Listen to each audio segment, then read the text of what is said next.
వారి ఆధ్వర్యంలో నిర్వహిస్తున్నటువంటి శాకాహార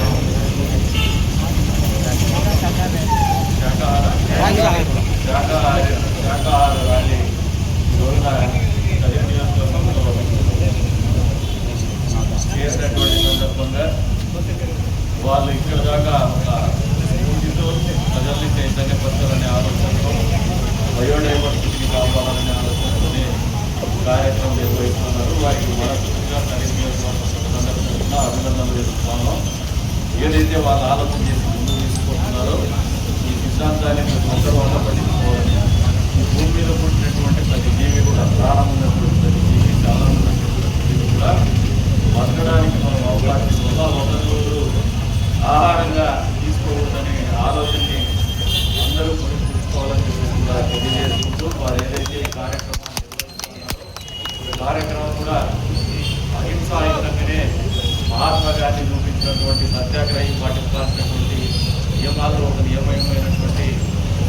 శాకాహారం భుజించవాలనే ఒక సిద్ధాంతాన్ని ముందుకు తీసుకునే క్రమంలో ఆ మహాత్మా గాంధీ గారి అంత్యస్థాయిలో మానవాళి మొత్తం వీరికి ఏదైతే ఆలోచనతో వీళ్ళు ముందుకు పోతున్నారో ఆ ఆలోచనని, వారి ఆశయాన్ని అందరూ కూడా ఆచరణలో పెట్టగలిగితే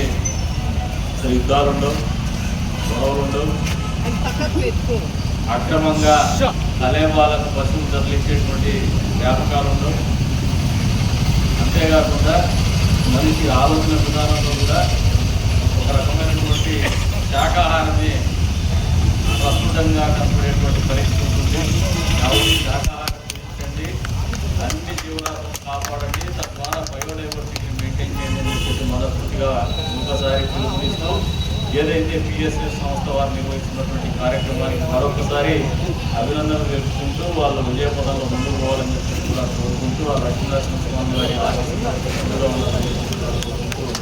అవకాశం కలిగినటువంటి ప్రతి ఒక్కరికి